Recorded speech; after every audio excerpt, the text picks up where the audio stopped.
आज हमारा blood relation का पार्ट 2 है। पार्ट 1 में हमने पूरे बेसिक कॉन्सेप्ट क्लियर किए थे, जिसमें हमने कुछ क्वेश्चंस देखे थे कि इन क्वेश्चनों को हम कैसे सॉल्व कर सकते हैं। तो जिन्होंने भी पार्ट 1 नहीं देखा, पहले वो पार्ट 1 देख लें। पार्ट 1 जो था वो एसएससी, रेलवे, व्यापम और बैंकिंग सभी के लिए इम्पोर्टेंट था। लेकिन अब ये जो पार्ट 2 है, ये सिर्फ बैंकिंग के एडवांस क्वेश्चंस हैं। 4 to 5 इसमें एडवांस क्वेश्चन रहेंगे। उनकी मैं शॉर्ट ट्रिक्स बताऊंगा कि क्वेश्चंस को कैसे सॉल्व करते हैं।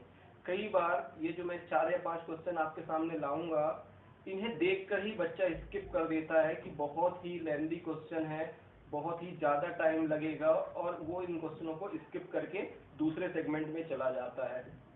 जबकि बताना चाहूँगा, ये जो क्वेश्चंस हैं वो बहुत ही इजी होते हैं। ठीक है, तो आइए देखते हैं कुछ क्वेश्चन। उन क्वेश्चनों को हम सॉल्व करने की कोशिश करते हैं। पहले मैं पूरी मेथड के थ्रू बताऊंगा कि अगर आपको मेथड के थ्रू सॉल्व करना है तो कैसे करेंगे, और फिर बताऊंगा कि इनका शॉर्ट ट्रिक कैसे हम फाइंड आउट कर सकते हैं। तो ज़्यादातर आप लोगों ने क्वेश्चन देखा होगा, उन्हें मैं साइड में बना देता हूँ कि उसका कॉन्सेप्ट क्या है। आपने देखा होगा हमेशा सिंबॉलिक टाइप में, जैसे यहाँ पर लिखा है ए कॉपीराइट बी, इसका मतलब है A is father of B. दूसरा लिखा हुआ था ए हैश बी, इसका मतलब है A is mother of B. Of नहीं लिख रहा मैं बीच में, आप देख लीजिएगा उसे। a@b का मतलब है A is brother of B. Third number में हमारा सिंबल दिया है a%b, इसका मतलब है a is husband of b। Fourth नंबर में दिया है $a, इसका मतलब है a is son of b। And last symbol जो दिया है a एंड का साइन लगा है b, और इसका मतलब है a is daughter of b। ये सब तो आपकी स्क्रीन में क्वेश्चन में ऑलरेडी रहता है। ठीक है, तो अभी मैंने आपको यहाँ पर बता दिया कि ये सब तो वहाँ पर रहेगा, तो ये आपके पास अवेलेबल नहीं है क्वेश्चन। तो पहले मैं इसको साइड में आप अपने लिख लीजिएगा, तो क्वेश्चन जब सॉल्व करें या समझें तो दिक्कत नहीं हो। उसके बाद अब आपसे जो क्वेश्चन पूछा गया है, वो क्वेश्चन ये पूछा गया है, in which of the following P is daughter of Q. P is daughter of Q. नीचे दिए गए 5 ऑप्शन में किस ऑप्शन में P जो है वो डॉटर है किसकी? Q की। P डॉटर है Q की। चलिए आइए इसका देखते हैं कि 4 ऑप्शन क्या दिए हुए हैं। पहला ऑप्शन जो दिया हुआ है, P and R copyright S has T percentage U copyright and then Q। Second number की इक्वेशन दी हुई है R hash P @B percentage S and Q। Third number की इक्वेशन दी हुई है R copyright P hash S copyright B @Q। Fourth number की equation दी हुई है R@P and S percentage Q @U। और फिफ्थ नंबर का हमेशा समझ जाइएगा, नन ऑफ दीज ऑप्शन होगा। अब समझिए, यहां से आपका क्वेश्चन स्टार्ट है, ये सब आपकी स्क्रीन में रहेगा। ठीक है, ये सब आपकी स्क्रीन में क्वेश्चन रहेगा। यहां से आपकी टाइमिंग स्टार्ट होगी पेपर में। अभी तो आपके पास यहाँ पर फैसिलिटी कम थी, तो क्वेश्चन आपकी स्क्रीन में नहीं था, तो मैंने बोर्ड पे लिख दिया है। अब यहाँ से समझिए कि आपका टाइम चालू होता है। अब यहाँ से आपकी पहली अप्रोच क्या होती है? बहुत सारे बच्चों की पहली अप्रोच सिर्फ जेंडर चेक करने की होती है, क्योंकि 99% बच्चे जब पढ़ते हैं कहीं पर, तो उनके टीचर हमेशा यही सिखाते हैं कि पहले जेंडर चेक कर लीजिए। बहुत अच्छी बात है, जेंडर चेक करते हैं, हम भी पहले प्रोसीजर वही करते हैं, जेंडर चेक करते हैं। जैसा कि यहाँ पर दिया गया है ए बी का मतलब हर जगह ए बी नहीं मिलेगा। ये ए बी का मतलब है first element and second element. First element, second element, मतलब जहां भी ये साइन लगा होगा उसमें जो यहाँ पर एलिमेंट लिखा होगा वो ए के इक्विवेलेंट होगा, और यह बगल वाला जो होगा बी, मतलब ये फर्स्ट एलिमेंट है, ये सेकेंड है। तो आप चाहे यहाँ पर ए बी ना लिखकर first element second element, first element is the father of B, ऐसा समझ सकते हैं। अब देखिए अगर हम बात करें तो P को लड़की होना चाहिए। मेरे लास्ट वीडियो में मैंने बताया था गर्ल्स को आप हमेशा ऐसे डिनोट करोगे, बॉयज को हमेशा स्क्वायर में डिनोट करोगे। P का गर्ल होना जरूरी है। आइए चेक करते हैं कि हमारे कौन से ऑप्शन में P लड़की नहीं है। जिसमें P लड़की नहीं होगी उस वाले ऑप्शन को हम काट देंगे और उसको चेक करने की कोई जरूरत नहीं है, क्योंकि P को तो हमारा फीमेल होना कंपलसरी है। Q का जेंडर नहीं पता चाहिए हमें, हमें जेंडर किसका चाहिए, P को बेटी बनाना है Q की। चलिए पहले में देखिए P एंड R, एंड का मतलब क्या है, डॉटर, डॉटर मतलब बेटी, ठीक है, मतलब ये हो सकता है। चलिए P एट द रेट का मतलब क्या होता है, ब्रदर, मतलब ये गलत हो गया। क्यों, क्योंकि हमें P को फीमेल बनाना था और वहां पर उसने एट द रेट बोला, और एट द रेट का मतलब क्या होता है, P eight the rate B, मतलब P भाई है किसका, B का, और हमें तो P को बहन बनाना था, मतलब एक फीमेल बनाना था, तो ये ऑप्शन तो कभी हो ही नहीं सकता। तो सेकंड नंबर का ऑप्शन तो आप वैसे ही रूल आउट कर दीजिए। थर्ड में चलते हैं, P हैश, हैश का मतलब मदर, मदर की एक लड़की होती है, मतलब इसके चांसेस हैं होने के। यहाँ पर देखें एंड, एंड तो यहाँ पर भी सही था, मतलब यहाँ, मतलब हमारे तीन ऑप्शन जो हैं वो सही हो सकते हैं। सिर्फ सेकंड वाले को हम रूल आउट कर सकते हैं हमारी इस मेथड से। अब इस मेथड के बाद बच्चा क्या करता है, एक एक करके चारों फिगर बनाएगा या तीन फिगर बनाएगा जो बचते हैं। अब कैसे बनाएगा देख लेते हैं। फर्स्ट वाले को मैं ड्रॉ कर रहा हूं, P, P एंड, एंड का मतलब क्या बना हुआ है, डॉटर, P डॉटर है, किसकी डॉटर है, R की, P डॉटर है R की। R कॉपीराइट, कॉपीराइट का मतलब क्या है, पापा, R जी जो है वो पापा है, किसके पापा हैं, S के। उसके बाद S हैश, S जो है वो क्या है, मम्मी है, किसकी मम्मी है, T की मम्मी है, तो ये T की मम्मी हो गई। उसके बाद परसेंटेज, परसेंटेज का मतलब हस्बैंड, T जो है वो हस्बैंड है, किसका हस्बैंड है, U का, तो U क्या होगी, वाइफ होगी ऑटोमेटिकली। उसके बाद है कॉपीराइट, कॉपीराइट का मतलब क्या है, फादर, U जो है वो फादर है किसका, Q का, U जो है वो फादर है Q का। अब आप मुझे देखकर बताइए क्या P डॉटर हुई Q की, P डॉटर हुई, Q तो नीचे है और P बहुत ऊपर है, P तो दादी लगी, ठीक है, क्योंकि दादी लगी, हमें क्या चाहिए था, बेटी चाहिए था, मतलब पहला वाला आंसर गलत हो गया, पहला वाला ऑप्शन नहीं होगा। आइए इसी तरह हम सेकंड थर्ड को बनाते हैं, क्योंकि सेकंड को बनाने की बिल्कुल जरूरत नहीं है। चलिए सेकंड बनाते हैं, आर कॉपीराइट, कॉपीराइट का मतलब फादर, आर जो है वो फादर है, किसका फादर है, पी का। उसके बाद हैश लगा है, मतलब पी जो है वो मम्मी है, किसकी मम्मी है, एस की। उसके बाद क्या लगा है, कॉपीराइट लगा, कॉपीराइट लगा मतलब पहला वाला फादर है, एस फादर है किसका, बी का, बी एट द रेट का मतलब भाई, बी भाई है किसका, क्यू का। अब आप देखकर बताइए क्या पी बेटी है क्यू की, बिल्कुल नहीं है, यहाँ भी पी क्या हो गई, आपकी दादी बन गई, ठीक है, सेकंड वाला मतलब थर्ड वाला भी गलत है।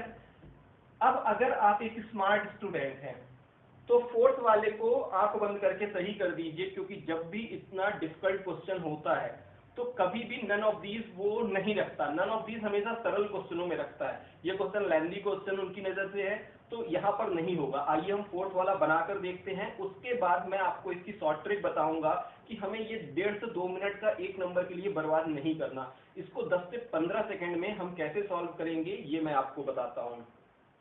तो पहले फोर्थ वाले को भी ड्रॉ कर लेते हैं, फोर्थ वाला सही आंसर है कि नहीं है, कि नन ऑफ दीज है, फिर आगे बढ़ते हैं।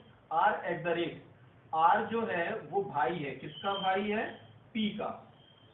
पी एंड, एंड का मतलब क्या है, डॉटर, पी डॉटर है, किसकी डॉटर है, एस की। परसेंटेज, एस जो है वो हस्बैंड है किसका, क्यू का। अब देखिए आ गया, क्यू की बेटी पी, क्यू की बेटी, तो ये वाइफ होगी, ये हो गया आपका सही आंसर। आगे आपको चेक करने की जरूरत ही नहीं है, क्योंकि यहीं पर आपका आंसर क्लियर हो गया। मतलब फोर्थ वाला जो है वो हमारा राइट आंसर है। अब देखिए मैं आपको बिल्कुल शॉर्ट ट्रिक बताता हूं, कोई फिगर नहीं बनाना, कुछ भी नहीं करना, सिर्फ आपको थोड़ा सा ध्यान रखना है बातों को, और उनको ध्यान में रखकर इस क्वेश्चन को मेरी ट्रिक से फॉलो करिएगा। डेफिनेटली है 10 से 15 सेकंड के अंदर आपको सही आंसर मिल जाएगा। चलिए, उसके लिए पहले कुछ कॉन्सेप्ट डेवलप करते हैं। कॉन्सेप्ट डेवलप ये करते हैं, आपकी एज का व्यक्ति कौन कौन हो सकता है। पहले तो कुछ चीजों को समझिएगा, क्योंकि पढ़ाई में समझना बहुत जरूरी है। कई बार हम क्वेश्चन पे ज्यादा वर्क करते हैं, समझने पे कम वर्क करते हैं, ठीक है। तो यहाँ पर समझना बहुत जरूरी है कि मैं बताना क्या चाह रहा हूँ। अगर वो बातें आपको समझ में आ जाएंगी तो आगे आपको क्वेश्चन में कोई भी दिक्कत नहीं फेस करना पड़ेगा। मेरा पूछने का मतलब है कि आपकी एज का व्यक्ति कौन कौन हो सकता है। एक तो आप खुद हो गए, एक आपके भाई और बहन, मतलब आपकी जनरेशन जिसको कह सकते हैं। एज तो कई बार होती है कि बड़ी छोटी भी हो जाती है, कोई 5 साल 10 साल बड़ा भी हो सकता है भाई, लेकिन वो आपकी जनरेशन का है, आपके लेवल पे तो इक्वल है। भाई हुआ तो क्या हुआ, आखिर है तो आपके लेवल का ही व्यक्ति भाई भाई। तो आपका भाई, आपका साला, ठीक है, आपके कजन जो होते हैं वो भी आपके चचेरे ममेरे भाई ही होते हैं, एक तरह से वो भी आपकी एज के होते हैं। और अगर आप एक आदमी हैं, मेल है, तो आपकी जो वाइफ होगी वो भी आपके लेवल की ही होगी, एज की होगी। अब वो बात अलग है कि दुबई में 75 और 25 का कॉम्बिनेशन होता है एज में, लेकिन उससे आपको कोई नहीं लेना, रिश्ते में दोनों इक्वल होते हैं, तो आप उन्हें सेम एज का समझेंगे, ठीक है, सेम लेवल का समझेंगे। तो जब भी आपका ब्रदर हो कहीं पर, सिस्टर हो, उसके बाद हस्बैंड हो, वाइफ हो या कजन हो, उसकी वैल्यू आप 0 मानिएगा, क्योंकि ये सब इक्वल लेवल के व्यक्ति होते हैं। आपकी एज का व्यक्ति है, आप अपने आप को मेन मानकर समझिए कि आपका भाई, आपकी बहन, आपका हस्बैंड, वाइफ, आपका ब्रदर इन लॉ, आपका कजिन, ये सब की वैल्यू है 0। इतना सही समझना कि आपकी उम्र का है, मतलब उसको 0 मान लीजिए। अब बात करते हैं आपसे बड़े। आपसे बड़े मीन्स आपके पिताजी। आपके पिताजी आपसे एक जनरेशन ऊपर होते हैं, वो एक पीढ़ी ऊपर होते हैं। आपकी मम्मी आपसे एक पीढ़ी ऊपर होती हैं। आपके ससुर आपके साथ, father in law, mother in law, ये सब आपके साथ ही साथ पापा की ही एज के आसपास आपके अंकल और आंट होते हैं, ठीक है। मतलब जो भी आपसे एक पीढ़ी ऊपर हैं, वो उनको आप नंबरिंग दे दीजिएगा +1 +1। किनको किनको दे सकते हैं हम, father, mother, uncle and aunt, साथ ही साथ father in law, mother in law, ये सब आपके एक जनरेशन ऊपर है, एक पीढ़ी ऊपर के हैं व्यक्ति, ठीक है। अब बात करें, अगर मैं दादाजी की बात करूं, तो दादाजी मेरे लिए 2 पीढ़ी ऊपर कहलाएंगे, क्योंकि एक जनरेशन में मेरे पापा आएंगे और उनके एक जनरेशन ऊपर उनके पापा आएंगे, तो नीचे वाले के लिए क्या हुआ, 2 जनरेशन ऊपर। और दादा के पॉइंट ऑफ व्यू से देखूं तो नीचे वाला कितने जनरेशन नीचे है, 2 जनरेशन नीचे है, नाती, ग्रैंडसन या ग्रैंड डॉटर। क्यों, क्योंकि एक पीढ़ी में तो उनका बेटा आएगा, दूसरी पीढ़ी में उनका बेटे का बेटा आएगा, ग्रैंडसन या ग्रैंड डॉटर आएगा, तो वो 2 जनरेशन हो जाएंगे। तो +2 और -2 ये भी देखना जरूरी है कि हम किसके रिस्पेक्ट में बात कर रहे हैं। मेरे रिस्पेक्ट में बात करें तो मेरे फादर जो होंगे वो मेरे से एक जनरेशन ऊपर होंगे, लेकिन मैं उनकी नजर से बात करूं तो मैं उनसे एक पीढ़ी नीचे हूंगा, ठीक है। तो इस बात को समझिएगा। तो इतनी सी बात है। उसके बाद बचा आपका बेटा। आपकी बेटा बेटी आपसे एक पीढ़ी नीचे होते हैं, एक जनरेशन नीचे होते हैं, तो आपके सन, डॉटर, साथ ही साथ आपके भाई के बच्चे और बहन के बच्चे, नेफ्यू और नीस, ये भी आपके बेटे बेटी के ही इक्विवेलेंट होते हैं, तो इनको भी आप एक पीढ़ी नीचे ही हैं आपसे, तो इनको -1 मानिएगा। तो कॉन्सेप्ट बिल्कुल क्लियर है, कोई याद करने वाली चीज यहाँ पर है नहीं। आपसे ऊपर वालों को एक पीढ़ी ऊपर है तो +1 कर दीजिएगा, आपसे एक जनरेशन नीचे है तो -1 कर दीजिएगा, और आपके इक्वल लेवल का व्यक्ति है तो आप वहां पे 0 वैल्यू पुट करिएगा और आंसर बड़े आसानी से आ जाएगा। चलिए, अब मेरे इस कॉन्सेप्ट को फॉलो करके हम यहाँ पर देखते हैं कि हम कैसे 5 सेकंड 7 सेकंड में उसी क्वेश्चन को विदाउट ग्राफ, विदाउट फिगर हम सॉल्व कर सकते हैं। चलिए, अब देखिए क्वेश्चन में हमें ड्रॉ क्या करना था, P को डॉटर बनाना था, P को डॉटर बनाना था। डॉटर का मतलब क्या होता है, आपसे एक जनरेशन नीचे, एक जनरेशन नीचे मतलब -1, किसके, Q से। P और Q में अगर हम बात करें तो इससे एक पीढ़ी नीचे आना चाहिए, मतलब P और Q के बीच में रिलेशन क्या आना चाहिए, -1 का आना चाहिए। चलिए, अब देखते हैं कि किस फिगर में हमसे को P और Q के बीच में -1 की वैल्यू आ रही है। आइए, अब देखिए वहां से सिर्फ आप साइन की वैल्यू पुट करते रहिएगा, बाकी कुछ नहीं करना। एंड का मतलब क्या होता है, डॉटर, डॉटर मतलब -1। कॉपीराइट, कॉपीराइट का मतलब फादर, फादर मतलब +1। हैज का मतलब मदर, मदर मतलब +1। परसेंटेज का मतलब हस्बैंड, हस्बैंड मतलब 0। कॉपीराइट का मतलब होता है फादर मतलब +1। अब अगर देखें तो इन दोनों को हम कट भी कर दें, या 3 बार प्लस है, 1 बार -1 है, तो आंसर कितना आएगा उन दोनों के बीच में, P+2। P जो है वो 2 पीढ़ी ऊपर है Q से। 2 पीढ़ी ऊपर कौन होता है, दादा या दादी। जेंडर पता चल जाए तो आप P को बता सकते हैं, लेकिन हमें दादा दादी चाहिए नहीं था, मतलब ये आंसर हमारा गलत है। जिस आंसर में हमें ये लाइन मिल जाए, P-1Q मिल जाएगा, वहां पर हमारा आंसर सही हो जाएगा और उसमें हम टिक कर लेंगे। इसको तो चेक करने की जरूरत ही नहीं थी, चाहते अगर नहीं जेंडर नहीं भी देखते जल्दी से उसमें भी चेक कर लेते। उनके पहले की वैल्यू को बिल्कुल ध्यान नहीं देना, और उनके क्यू के बाद की वैल्यू। पी से पहले का मतलब नहीं है और क्यू के उधर से हमें कोई मतलब नहीं है, पी और क्यू के बीच का देखते हैं। चलिए देखते हैं।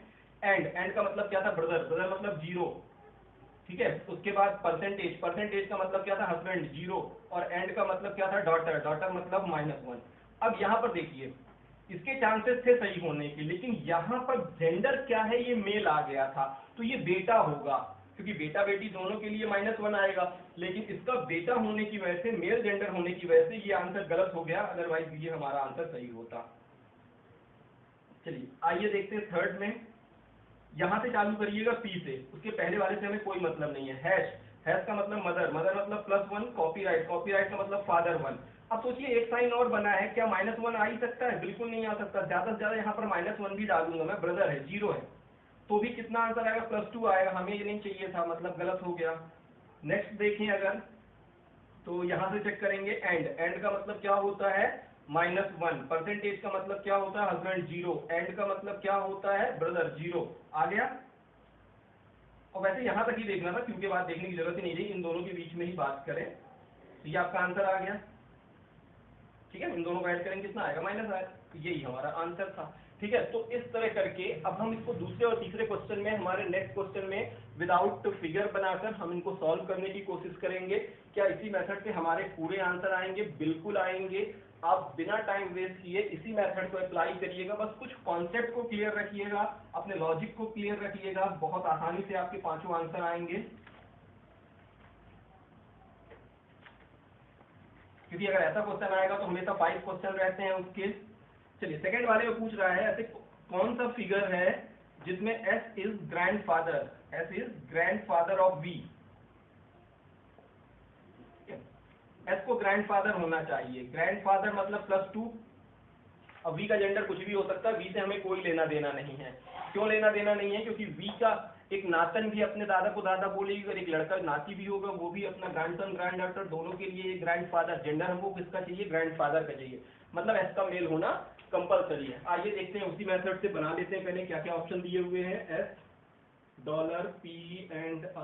$P&R$X@v पहला ऑप्शन है। सेकेंड ऑप्शन है S %Q #P and V। Third वाले में दिया है S%Q P X@V। फोर्थ वाले में दिया हुआ है V and P %R and T copyright S। ये 4 ऑप्शन दिए हुए हैं, ठीक है। सबसे पहला तो एस का मेल होना जरूरी है, तो अगर आपके पास टाइम है तो आप मेल चेक कर सकते हैं, ठीक है। अब देखिए इसमें तो आपने 99% पढ़ा होगा कि सबसे लास्ट वाले का जेंडर नहीं निकलता, तो इसको तो आप गलत ही कर दीजिए, क्योंकि एस का जेंडर तो आपको पता नहीं होगा, और एस का जेंडर हमें चाहिए, क्योंकि लास्ट वाला होता है तब में फर्स्ट एलिमेंट का जेंडर पता है, सेकंड वाले का नहीं पता, तो इसको गलत कर दीजिए, ठीक है। इसको चेक करने की कोई जरूरत नहीं है, इन तीनों में से कोई ना कोई आंसर होगा।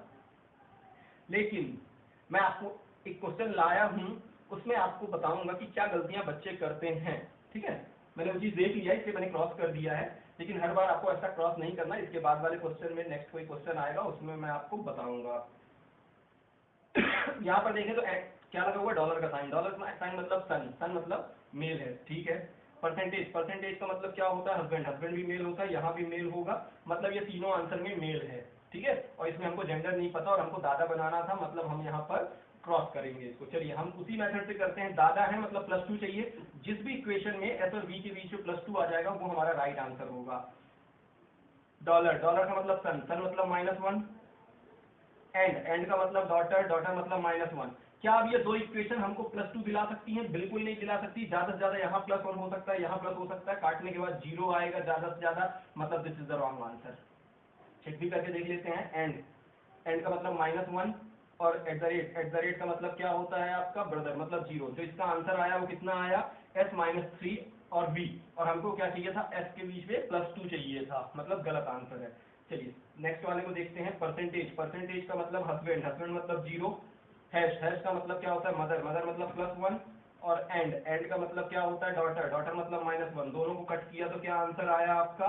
0 आया, मतलब ये भी ब्रदर या सिस्टर के आसपास होगा, ब्रदर होगा ये। चलिए, मतलब थर्ड सही होगा क्योंकि फोर्थ तो हमारा ऑलरेडी गलत है, तो आप तो आंख बंद करके लगा दीजिए या तो चेक करके लगा दीजिए। चलिए चेक कर लेते हैं। हस्बैंड मतलब होता है 0, हैश का मतलब मदर मतलब +1, हैश मतलब +1, और एट द रेट का मतलब क्या होता है? ब्रदर मतलब 0। आ गया इन दोनों के बीच में, ठीक है, +2 आ गया क्योंकि s+2v, मतलब this is our right answer. ठीक है, तो अगर इस वे पे सॉल्व करेंगे तो आपको कभी भी कोई दिक्कत नहीं होगी क्वेश्चन को सॉल्व करने में, बहुत आसानी से आपके क्वेश्चन सॉल्व हो जाएंगे। आइए देखते हैं हमारा थर्ड क्वेश्चन क्या है। हमारा थर्ड क्वेश्चन है, x is grandson of q। x को ग्रैंडसन बनाना है। ग्रैंडसन बनाना है मतलब नाती बनाना है, मतलब नाती है मतलब मेल होगा, और नाती कितने स्टेप नीचे होता है दादा या दादी से? 2 स्टेप। तो -2 किससे? q से। तो हमको जिसमें भी रिलेशन ये आ जाए, ठीक है, वो आपको क्या करेंगे? सही आंसर लगा देंगे। चलिए हमारा पहला ऑप्शन है x@v and p and s@q। B नंबर में लिखा है t@q, copyright p, hash r, copyright x। C नंबर में लिखा हुआ है q@s and p and v@x, and fourth नंबर में लिखा है x@v and p and s%q। ये 4 ऑप्शन दिए हुए हैं, पांचवें में नन ऑफ दीज दिया हुआ है। इसमें हमें फाइंड आउट करना है, तो पहले तो x का जेंडर देख लीजिए। x का जेंडर देख लीजिए कि x का किसमें निकल सकता है। ये दोनों आंसर तो आप देखकर गलत कर देंगे पहली चीज, क्योंकि x का जेंडर चाहिए और x सबसे लास्ट में लिखा हुआ है, तो ये आंसर तो होगा ही नहीं। अब देखते हैं हमारे उन दोनों में से कौन सा आंसर सही है। चलिए, एट द रेट का मतलब ब्रदर मतलब 0, एंड का मतलब क्या होता है? -1, और एट द रेट का मतलब क्या होता है? ब्रदर 0, मतलब ये आंसर सही हो सकता है। ठीक है, कब सही हो सकता है? जब इसमें सेम वैल्यू ना आए। अगर कई बार होता है कि हमारे दोनों में ऐसा कुछ कंफ्यूजन डाल देता है कि यहाँ पर भी -2 आ जाए, यहाँ पर भी -2 आ जाए, तो फिर किसी एक को बनाइएगा, या तो उसमें सही आंसर होगा, नहीं होगा तो अपोजिट वाले में लगा दीजिएगा। चलिए चेक करते हैं। एट द रेट का मतलब क्या होता है? 0, एंड का मतलब -1, एंड का मतलब -1, परसेंटेज का मतलब क्या होता है? हस्बैंड मतलब क्या है? 0। देखिए, जो बात मैंने बिल्कुल कही थी वो दोनों इसमें लागू हो रही है। ठीक है, या तो वो थोड़ा सा मिसप्रिंट कर दिया होगा क्योंकि मैंने कुछ क्वेश्चन खुद डिजाइन किए हैं, तो या तो मे बी मिसप्रिंट हो सकता है, या तो फिर बनाया होगा तो हो सकता है। अदरवाइज पेपर में हमेशा एक ही आंसर में ज्यादातर वैल्यू निकलती है। चलिए आइए उसका फिगर बना लेते हैं। ऐसी कुछ कंडीशन आ गई है तो x जो है वो भाई है, किसका भाई है? v का, और v एंड मतलब v बेटी है। v बेटी है, किसकी बेटी है? p की, और p बेटी है किसकी? s की। p बेटी है s की। s@q। s जो है वो हस्बैंड है, s जो है वो हस्बैंड है किसका? q का। तो x जो है वो क्या हो गया? नाती हो गया किसका? q का। इसमें भी सही है, और उसमें शायद सही हो, इसमें भी बनाकर देख लेते हैं। x जो है वो भाई है, x जो है वो भाई है किसका? v का। v डॉटर है किसकी? एंड का मतलब डॉटर। v डॉटर है किसकी? p की। p डॉटर है s की, और s परसेंटेज का मतलब s जो है हस्बैंड है, सॉरी इसमें हस्बैंड नहीं था, इसमें ब्रदर था q का। तो एक तरह से कंसीडर कर सकते हैं, अदरवाइज ये आंसर है। वहां पर क्या आया था? यहाँ तो हस्बैंड हो रहा है ये q का, और यहाँ पर क्या आया था? ये ब्रदर आया था। एट द रेट का मतलब क्या होता है? ब्रदर। तो यहाँ तक तो पूरी वैल्यू सेम थी, चाहते तो आप यहाँ पर चेक कर लेते सिर्फ, तो यहाँ पर ये दोनों हस्बैंड वाइफ नहीं है, ब्रदर एंड सिस्टर है। तो एक नजर से अपन सोचिए तो दूसरे ढंग से बात कर सकते हैं कि दो दादा हैं, तो एक अपने रियल दादा हैं और एक बड़े दादा या छोटे दादा जो है उनके अकॉर्डिंग। लेकिन इसमें हमारा एग्जैक्ट आंसर आ रहा था, ये दोनों हस्बैंड वाइफ थे, तो क्यू दादी हो गई और एक्स जो है वो आपका क्लियर है यहाँ पर। ठीक है, तो ऐसा हो जाता है कई बार, तो आप इसको टिक लगाइएगा। अब हमारा लास्ट क्वेश्चन है,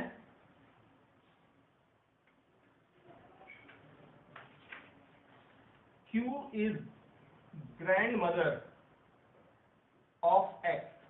अभी X को ग्रैंड सन पूछा था, अब यहाँ पर Q को क्या बोला है, grand daughter, sorry grand mother. Q को दादी बोला, दादी मतलब आपसे कितने स्टेप ऊपर होगी, 2 स्टेप ऊपर होगी।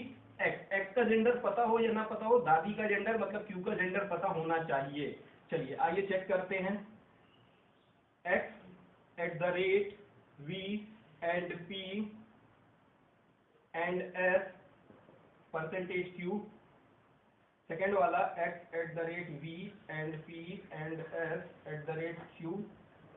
थर्ड वाला X@V and P and S Q। Fourth वाला X@V and P and S Q। And fifth में है none of these, none of these। ठीक है, ये आपका क्वेश्चन है, इसमें आपका जो जेंडर है। अब बच्चा क्या करता है, यहाँ पर सबसे ज्यादा गलती जो करते हैं वो बच्चे यहीं पर कर देते हैं। यहाँ पर सबकी नजर पे सिर्फ एक आंसर सही आ रहा होगा, वो है आंसर नंबर 5। ठीक है, जब मैं वीडियो बनाता हूँ तो मेरी बेटी भी देखती रहती है, वहां पे वो भी 5th आंसर बोल रही है, 4th क्लास में है, किसी ने इंट्रोड्यूस कराऊंगा उसे भी, तो वो वहां से हाथ दिखा रही है, 5th आंसर सही है। ठीक है, 4th क्लास की है लेकिन देखती रहती है। चलिए, तो अब इस क्वेश्चन को देखिए, उसने भी 5th आंसर दिया और 50 to 70% जो हमारे स्टूडेंट्स होंगे वो भी 5th आंसर में ही टिक करेंगे और बोलेंगे 5th is the right answer, क्योंकि उनके दिमाग पे भी वही चल रहा होगा, क्योंकि Q सबसे लास्ट में लिखा है, तो Q का हमें जेंडर नहीं पता, Q का हमें जेंडर नहीं पता। और यहाँ पर Q को हमको क्या बनाना है, दादी बनाना है, ग्रैंड मदर बनाना है, ग्रैंड मदर एक फीमेल होगी। ठीक है बेटा, लेकिन यहाँ पर बस मैं एक ही चीज बताना चाहूंगा कि ऐसा नहीं है। एक रिश्ता ऐसा होता है जिसमें जेंडर ना भी पता चल जाए तो भी हम आंसर दे सकते हैं। फॉर एग्जाम्पल मैं शादी करूंगा, मेरा जेंडर पता है कि मैं एक आदमी हूं, मेरा जो पार्टनर होगा वो तो फीमेल ही होगा ना। अगर मैंने बोला P+Q और प्लस का मतलब होता है हस्बैंड, तो मैं अगर हस्बैंड हूं तो Q तो अपने आप फीमेल बन जाएगी ना। ठीक है, तो अब यहां पर आप ये देखिए कि हस्बैंड के लिए हमारे पास कौन सा साइन था, परसेंटेज। ठीक है, अब देखिए क्या कहीं पे परसेंटेज, पहले वाले ऑप्शन में देखिए एस जो है वो हस्बैंड है किसका, क्यू का। अगर एस जो है वो क्यू का हस्बैंड हो गया तो क्यू अपने आप क्या बन गई, वाइफ बन गई।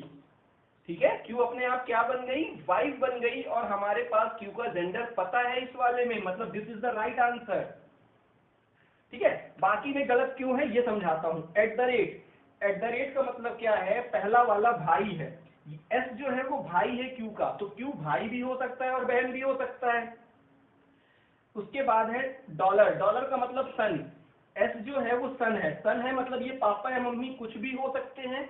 उसके बाद है हैश का मतलब पहला वाला मम्मी है तो ये इसका बेटा या बेटी कुछ भी हो सकते हैं।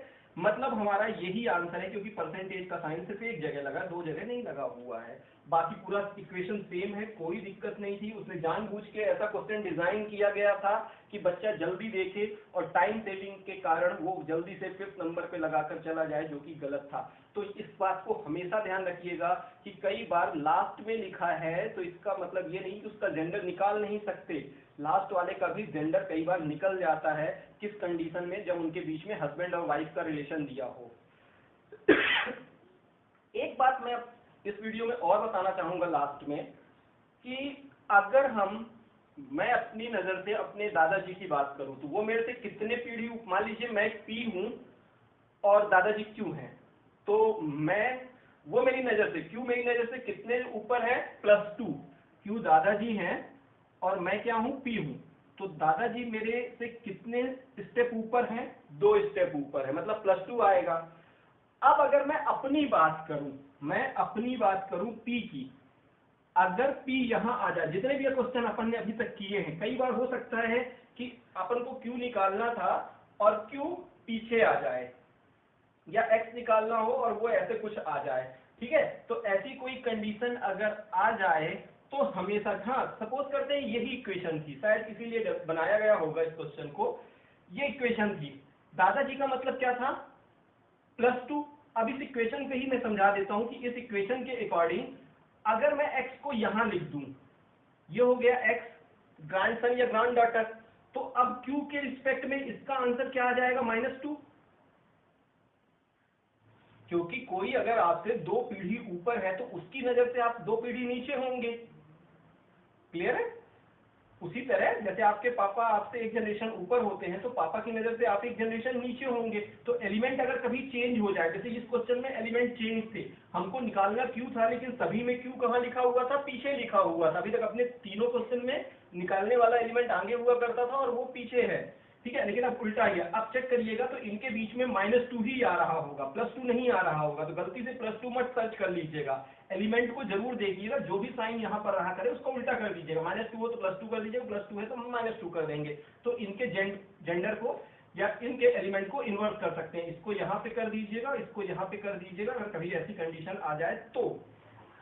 अब देखते हैं एट द रेट का मतलब ब्रदर 0, एंड का मतलब -1, एंड का मतलब -1, परसेंटेज बस का हस्बैंड होता है, हस्बैंड मतलब 0, क्या आ गया, x - 2q, this is our right answer, ठीक है। तो अगर इस बेसिस पे आप वर्क करेंगे तो आप इस चीज को समझिएगा और इसी तरह से आप क्वेश्चंस को सॉल्व करिएगा। Thanks for watching video.